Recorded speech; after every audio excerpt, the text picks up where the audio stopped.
Hello and welcome into Devil in Detail's coverage of Arizona State baseball and softball. My name is Alec Henden, alongside Nicole Eldridge and Killian McClatchey. We're here to bring you the newest content. I'm going to start with Killian.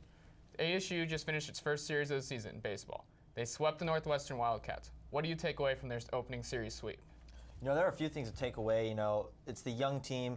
It's really impressive. They came out. The bats, they were a little bit slow, especially early on. I know in the third game, they were in a stretch where there was 14 straight batters that didn't do anything. But, it kind of exploded there in the eighth inning, got a couple extra runs. And really, I was really impressed with the pitching. The depth of the pitching staff, I know Tracy Smith's been talking about that all season, or all the preseason, that is.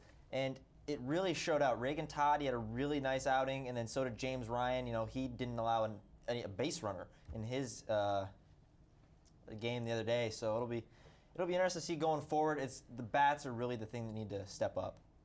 Now turning back to softball, Nicole, how important is next weekend's series where the Sun Devils finally go on the road? They're taking their undefeated record to Palm Springs, but they have a few tough matchups, don't they?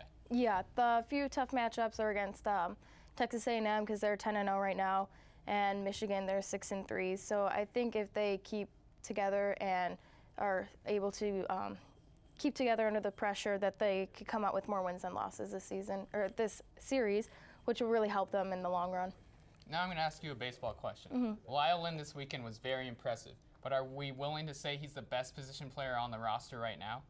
Well, he did start all 3 games. He started twice at first base and then once behind home plate as a catcher, and he went up and had 13 at-bats and 7 hits. And I think with him starting all 3 games, it is showing us that Tracy Smith is seeing potential in him. So I think he's going to be a pretty good player for us this season, or for the team this season. Killian, I'm going to give you the last question. For softball, is there one position player you're looking to stand out this season for ASU to make a deep run this year? I think in order to make a deep run, we've already seen she's been playing really, really well. That's senior shortstop, Chelsea Gonzalez.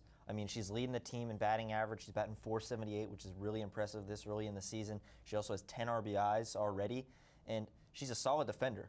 That's the thing that's most impressive, especially out there in the middle of the infield. You need to have somebody. She's already turned a couple double plays, I know, this season. She's really efficient, no errors either. So I think as long as she keeps the bat going, I feel like she's going to be the driving momentum for this softball team.